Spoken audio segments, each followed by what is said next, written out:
Olá, seja bem-vindo. Eu sou o Coelho do Pântano e esta é uma conversa despretensiosa sobre qualquer coisa, que hoje não vai ser exatamente qualquer coisa, porque eu vou falar sobre os gibis de Street Fighter lançados pela editora Scala, boa parte deles produzidos aqui mesmo no Brasil. É uma história bem interessante. Antes de mais nada, eu quero deixar claro que eu vou usar a pronúncia abrasileirada. Então, em vez de Street Fighter, vai ser Street Fighter. Em vez de Bison e Guile, vai ser Bison e Guile. Igual a gente chamava nas locadoras, nos playtimes na época. E eu também vou utilizar a nomenclatura ocidental dos personagens, embora eu prefira os nomes orientais, originais. Então, o ninja matador espanhol com garra e máscara vai se chamar Vega, o boxeador americano vai se chamar Balrog e o ditador, líder da organização criminosa Shadaloo, vai se chamar Bison. A minha relação com Street Fighter, como é natural, começou através dos videogames lá nos anos 90, com os lançamentos para Super Nintendo. O único jogo que eu joguei em arcade foi o Street Fighter Alpha, todos os outros eu joguei em Super Nintendo mesmo. E como eu sempre fui alguém que encarou os videogames como uma mídia que conta histórias, os jogos para mim eram uma história contada com as quais a gente interagia, eu sempre me interessei por esse lado de Street Fighter, de saber quais eram as motivações dos personagens. Eu procurava fechar o jogo com o maior número de personagens possível para ver o final de cada um, saber quais eram as suas motivações. E por isso, quando eu fui tendo acesso ao universo expandido de Street Fighter, digamos assim, aos animes, por exemplo, começando pelo Street Fighter 2V, que passava no SBT, essa franquia passou a ser ainda mais interessante para mim, porque eu realmente me interessava por esse lado, de contar história, de saber o que é que acontece, de narrativa mesmo, até mais que o próprio jogo em si. É tanto que hoje eu ainda consumo bastante a franquia Street Fighter, mas não os jogos, que é o principal produto. Mas, enfim. Então, um belo dia, eu estava na casa da minha avó e pedi a ela dinheiro para ir na banca, porque a minha principal fonte de renda para ir em bancas de revista era a minha avó, para quem eu pedia dinheiro, ou o dinheiro do lanche que a minha mãe dava e eu não lanchava, eu guardava para ir à banca. E era legal porque na casa da minha avó tinha muita banca por perto, eu podia dar ali uma peregrinada, andar ali por cada uma para ver quais eram as novidades, o que é que tinha em uma, o que é que tinha em outra. Às vezes chegava aquele período do mês que as revistas que eu colecionava não estavam mais disponíveis porque eu já tinha comprado, então eu ia ver se eu pegava alguma coisa diferente, alguma revista que eu nunca vi. E naquele dia eu vi um gibi de formatinho chamado Street Fighter, com a Chun-Li e o Guile na capa. Na verdade a capa era dupla. Do outro lado tinha o Ken e o Ryu. Eles lutavam ali com uma espécie contra o que seria uma espécie de robôs. Eu comprei esse gibi, tinha 3 histórias. Uma do Fei Long, em que ele interpretava, ele estava trabalhando como ator numa série do Kamen Rider. Depois eu descobri por que essa referência. Uma história da Chun-Li e da Kami, que elas estão tentando tirar férias, e a história principal, que envolvia ali um grupo de lutadores liderados pelo Guile e composto da Chun-Li, do Ken e do Ryu. Eu achei que essa edição era número 1, pelo seguinte: as edições da Scala, essa revista era um lançamento da editora Scala, e a Scala tinha um problema em mostrar o número na capa. Diferentemente de Abril ou de Globo, que sempre estava ali o número bem claro, exposto, nas edições da Scala, o número ficava ali na lateral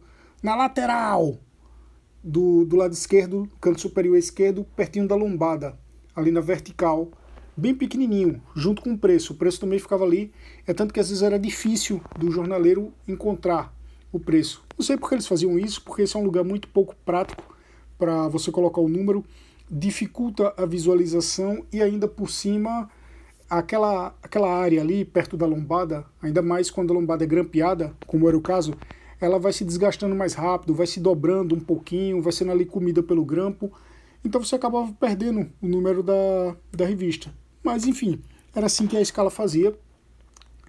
E depois, quando eu voltei à banca, eu vi o número 14 da mesma revista. E foi aquela coisa, pô, como é isso? Eu tinha o número 1 e agora eu tenho o número 14, pulou do número 1 para o número 14, o que é que eu perdi aqui entre uma e outra?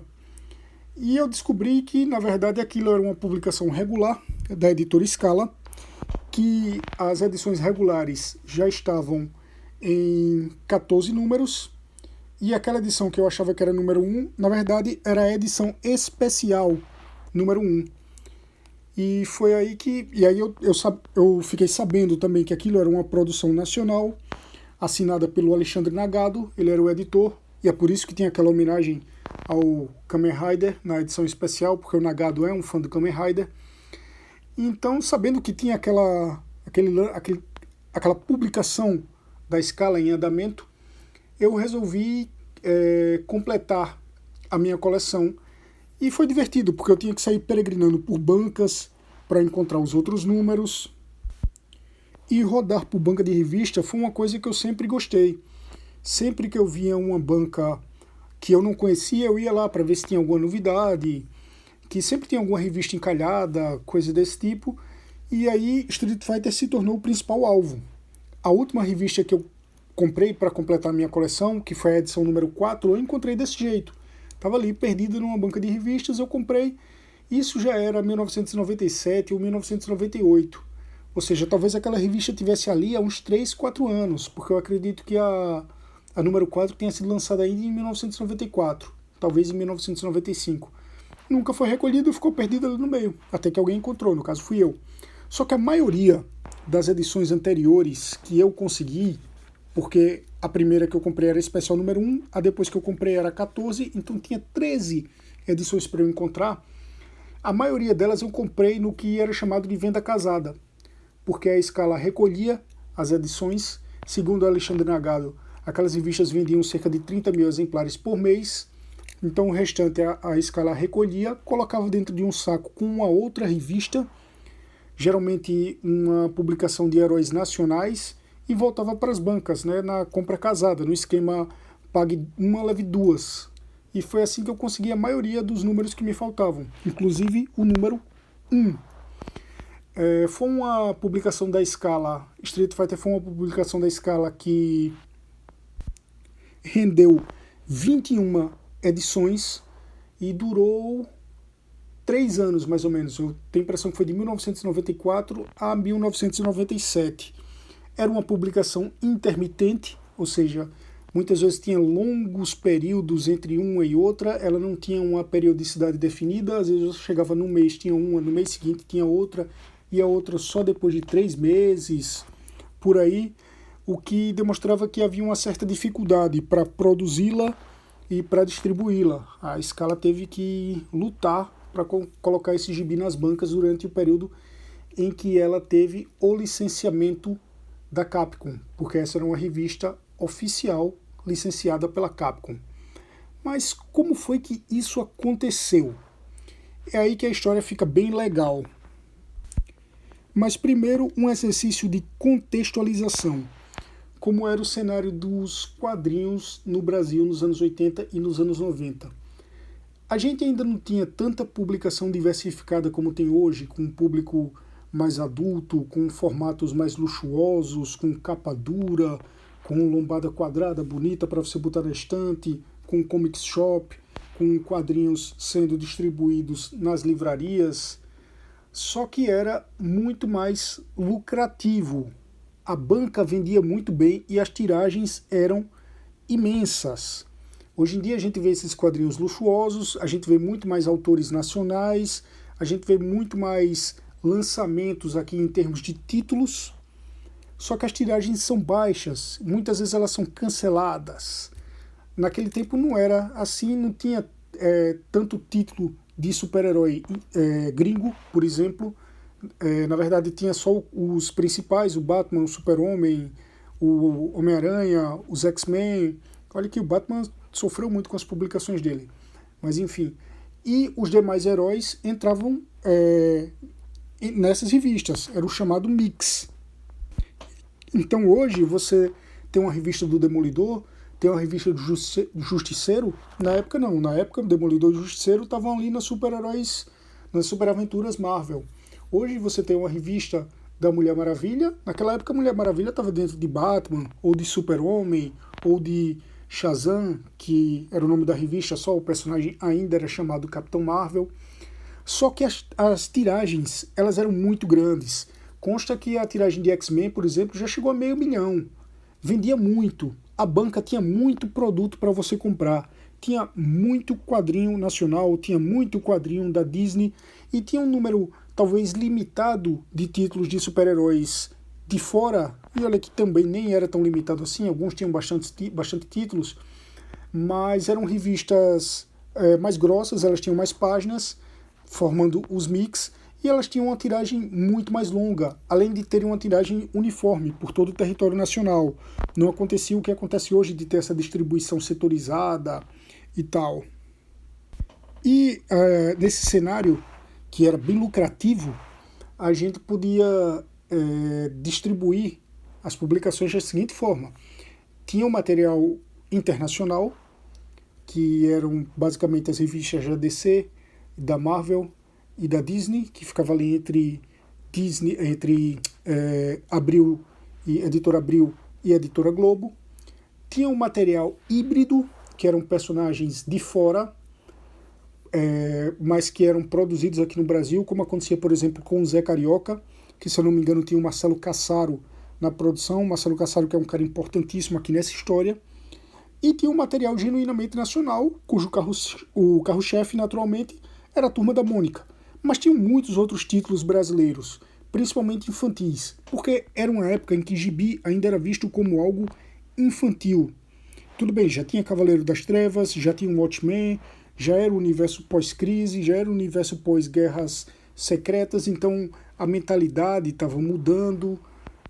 Os quadrinhos infantos juvenis eles já eram mais adultos, eles já eram mais sérios, mas no geral a mentalidade é que ainda era voltada para o público infantil. Então tinha muito quadrinho nacional, geralmente voltado para o público infantil. Tinha outras coisas também, para público infanto-juvenil, para público adulto até, mas o grosso da produção que você tinha em banca era para público infantil, especialmente com personagens que na verdade eram celebridades. Isso era um formato, não, qual seria a palavra?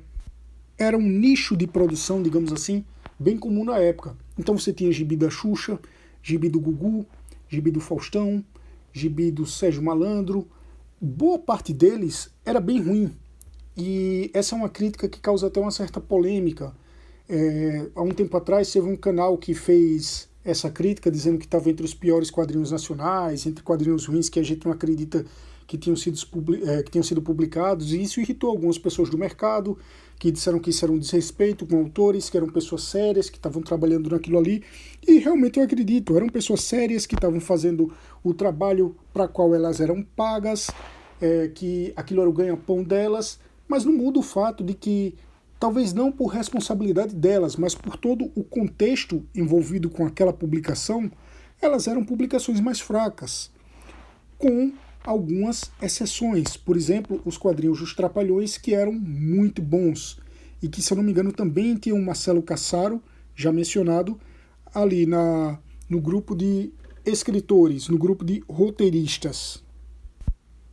E orbitando todas essas publicações, tinha várias editoras nacionais menores, algumas pequenas, lançando quadrinhos, tanto algumas coisas de fora, quanto algumas coisas nacionais, produzidas aqui no Brasil mesmo. Para dar um exemplo, tinha a editora Ninja, que lançava o Pequeno Ninja, que também tinha o Marcelo Cassaro ali no grupo de roteiristas. E o Pequeno Ninja vendia tão bem que teve propaganda na TV, por exemplo. Então era um cenário em que, provavelmente, se o autor chegasse com um planejamento e apresentasse para uma editora, ele tinha chances de ser publicado, de pelo menos começar, de colocar o material dele na rua. Continuar seria outra história. E foi nesse cenário, nesse contexto, nesse momento, que o Sérgio Peixoto recebeu de um amigo que tinha ido para o Japão ser decassegue e voltou para o Brasil, um fanzine japonês, um doujinshi de Street Fighter, assinado por um autor que usava o pseudônimo Masaya. O Peixoto teve a ideia de traduzir esse fanzine remontar para leitura ocidental e publicar através do PPA, Peixoto Produções Artísticas, o estúdio do Sérgio Peixoto. Sérgio Peixoto que futuramente viria a editar a revista Animax. Então eles fizeram esse material, apresentaram para a editora Scala.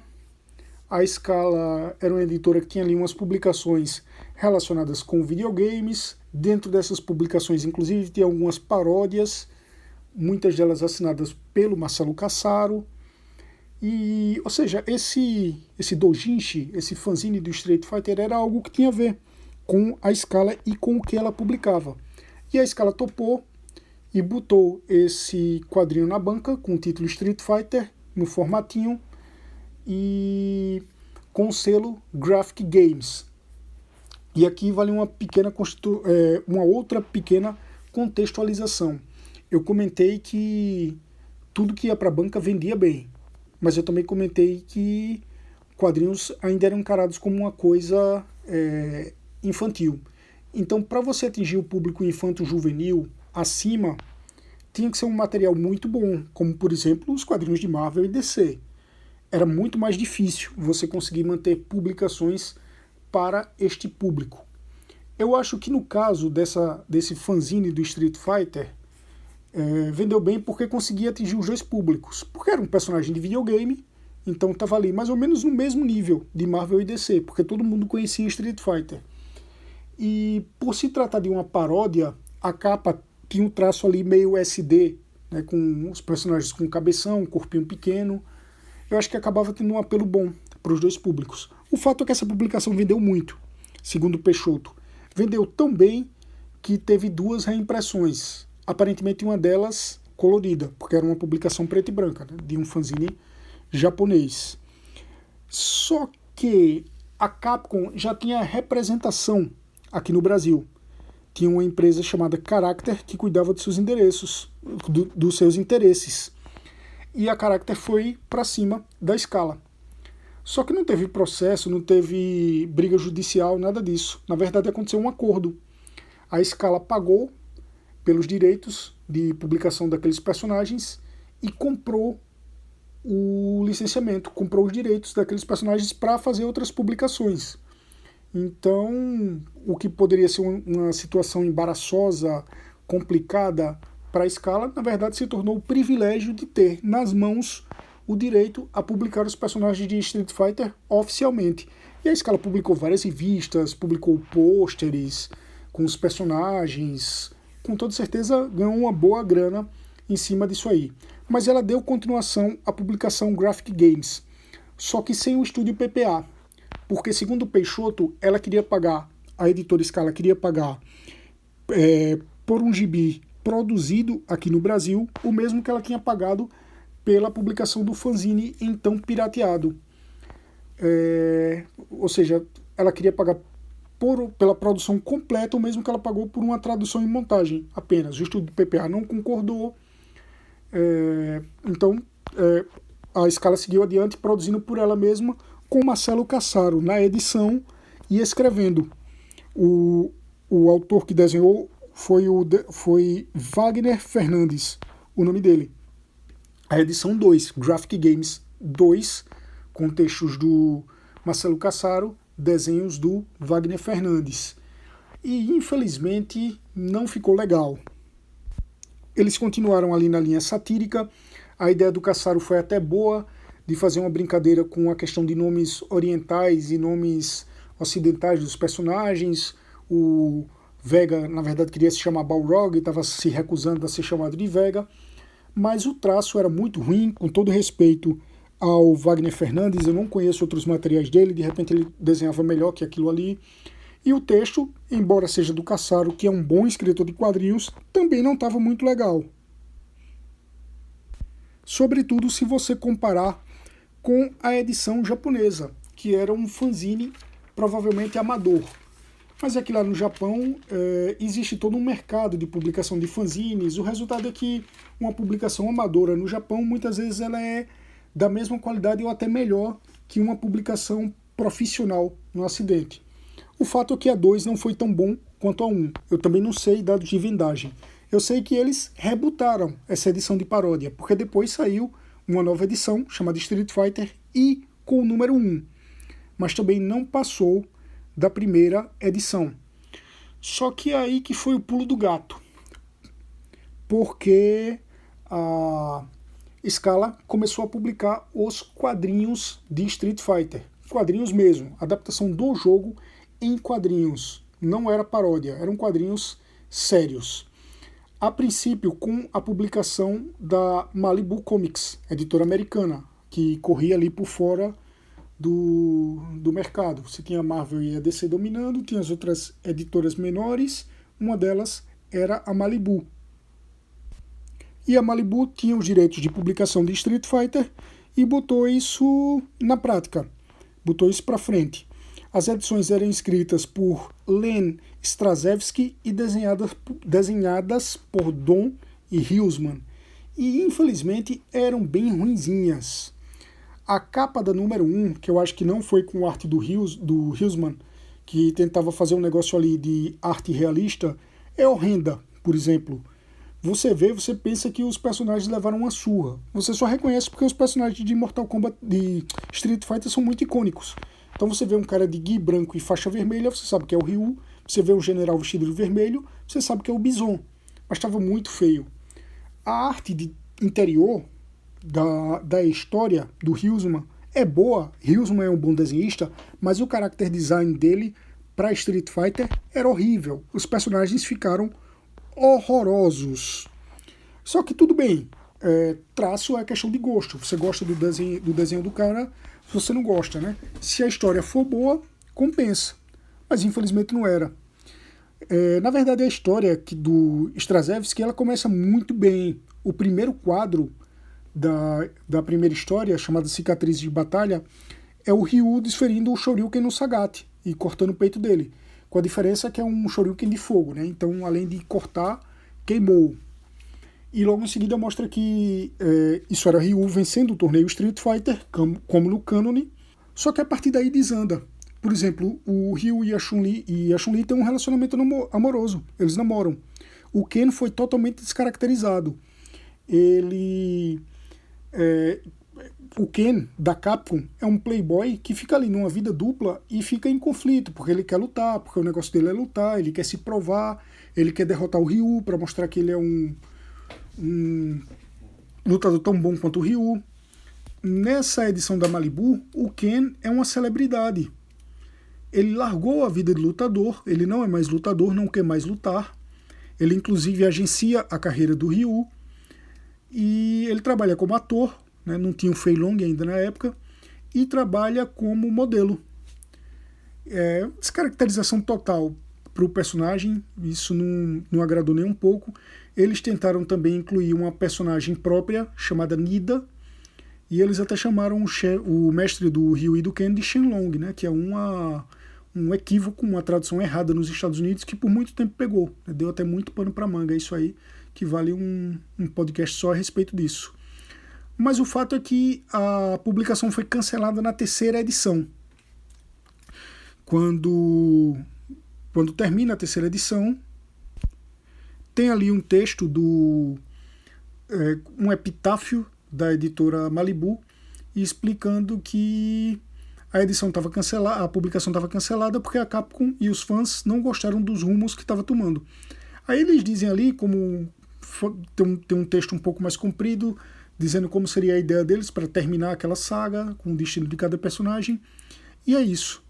E essas 3 edições foram editadas aqui no Brasil, com a edição do Marcelo Cassaro assinando como Capitão Ninja, um personagem dele, que ele também usava para brincar nas revistas de games, né? Então era uma revista de um produto correlato, já que Street Fighter vem de jogo, ele estava ali assinando como Capitão Ninja.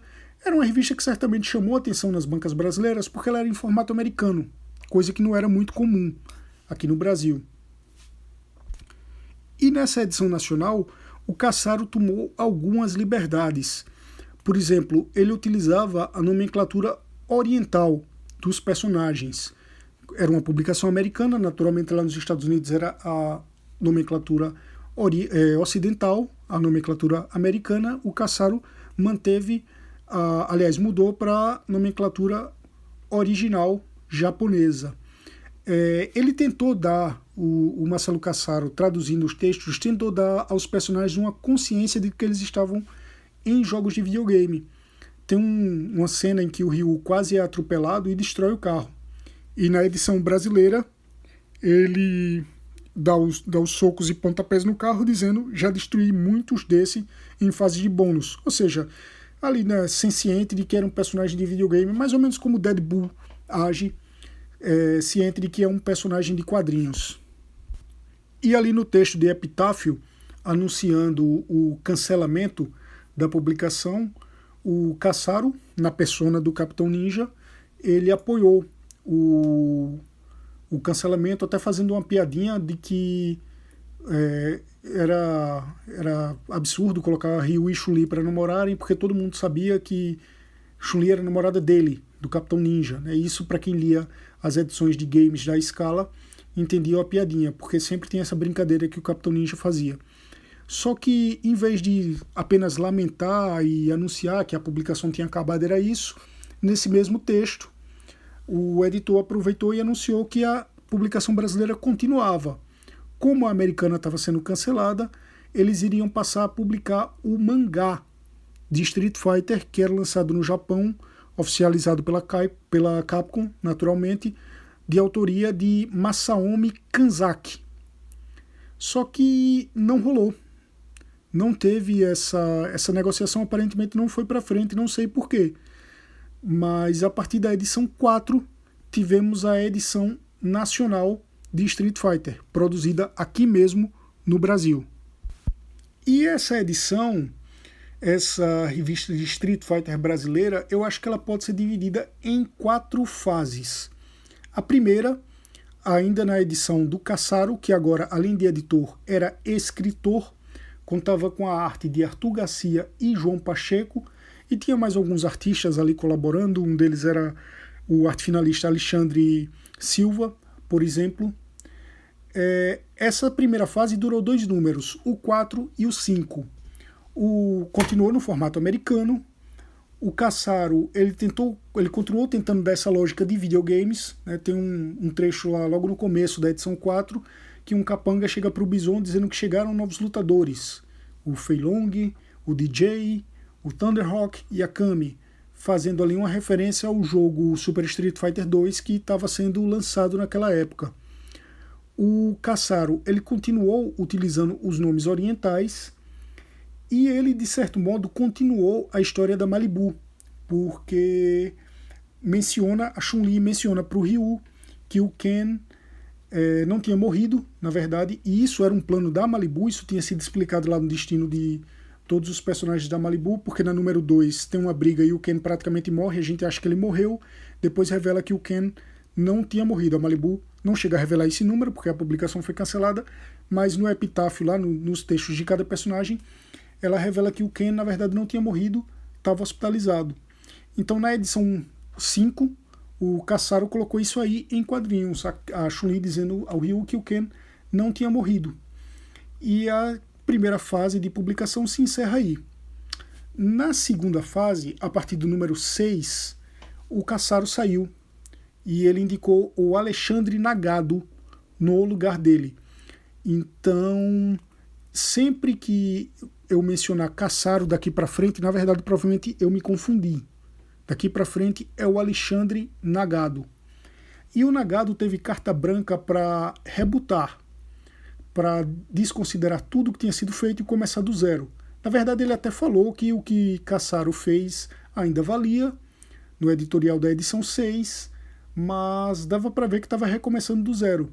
A revista mudou de nome, passou a se chamar Super Street Fighter 2, pegando ali aproveitando o lançamento do novo jogo da série Street Fighter 2. E o Nagado, ele estabeleceu um formato de arcos de história, geralmente de 3 partes. E nesse primeiro arco ele fez um negócio que iria nortear toda a publicação daí para frente.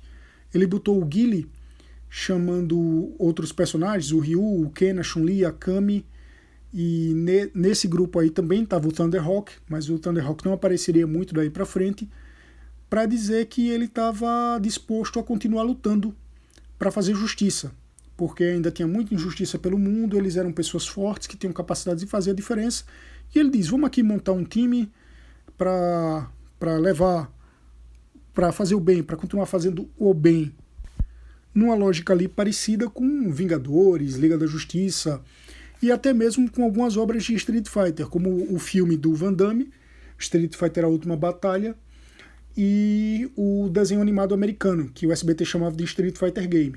Mas coisa que não faz parte do cânone de Street Fighter. Em Street Fighter é cada um por si. Tem até alguns ali que unem forças, mas não tem essa história de um grupo de super-heróis para lutar contra o mal.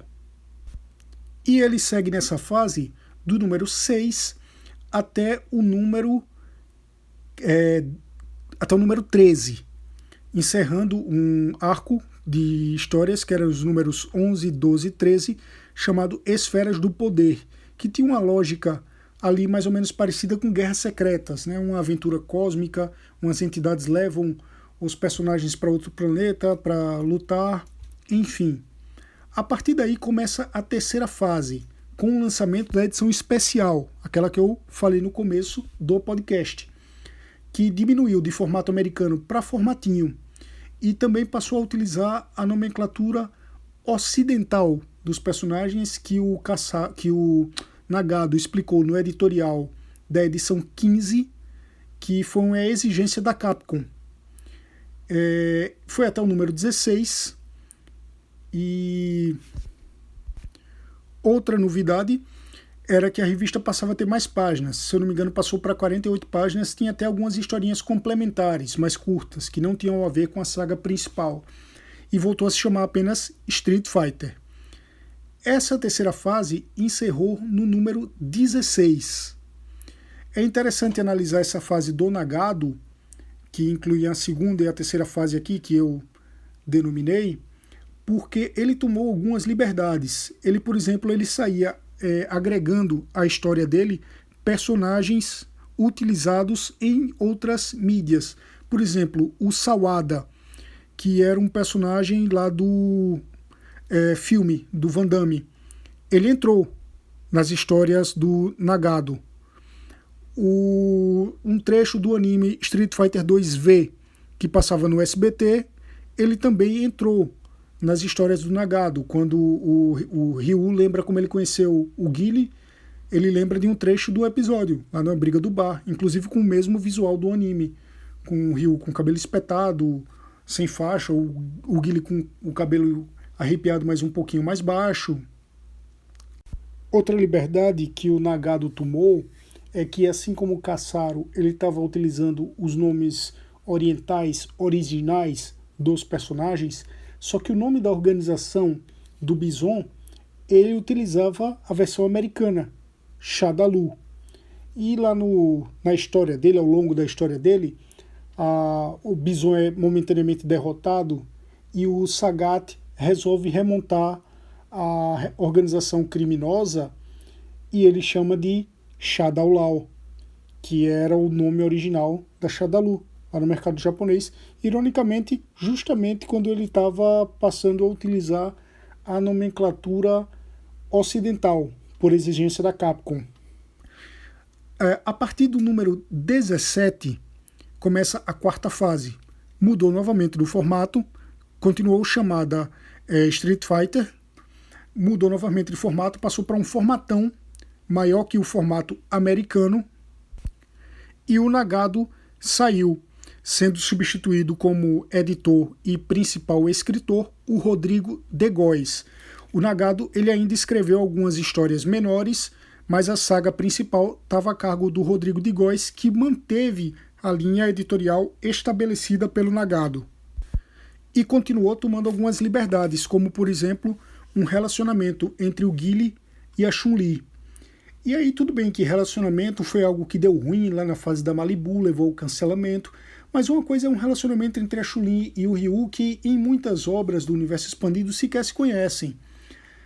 Outra coisa é Guile e Chun-Li, que eles eles têm alguma coisa ali a mais a ver. Os dois estão mais relacionados, eles têm uma missão, digamos, de justiça na luta, enquanto Ryu e Ken são apenas dois aventureiros. E isso é algo que o próprio Rodrigo de Góes colocou no editorial para justificar o romance entre os dois personagens. E, por exemplo, o longa animado, Street Fighter 2, ele tem ali uma sugestão de que pode rolar algo entre a Chun-Li e o Guile. Então não ficou algo forçado.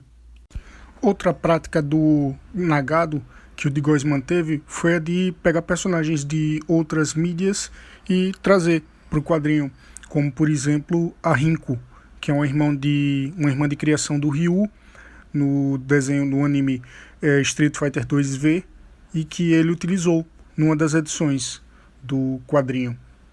A gente teve as edições 17 e 18, que eram histórias avulsas, e na 19 o Rodrigo de Góes explicou que iria começar um arco de 3 histórias chamado A Pior das Feras, apresentando Akuma, e que esse arco ele se dividiria em 3 partes e aconteceria antes das histórias 17 e 18.